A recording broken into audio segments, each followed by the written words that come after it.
Tak je to hlavne obrovská škoda. Ja si myslím, že bolo tu niečo, čo mohlo byť veľmi pozitívne pre slovenský hokej a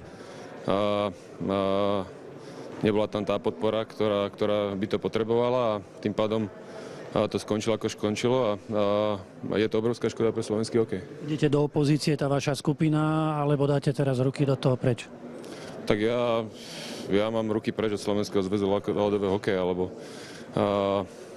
pre mňa je to veľmi pokrytecké, lebo 10 rokov sa tu hovorí o zmene.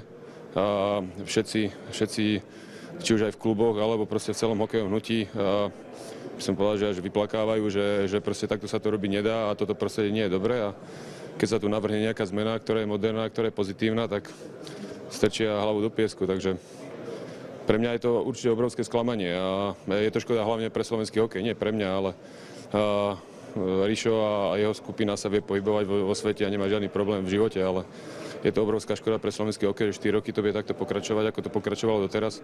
V podstate sa zvolil človek, ktorý bol 15 rokov v najvyšších funkciách v Slovenskom zväze, takže takto bude pokračovať, ako to pokračovalo.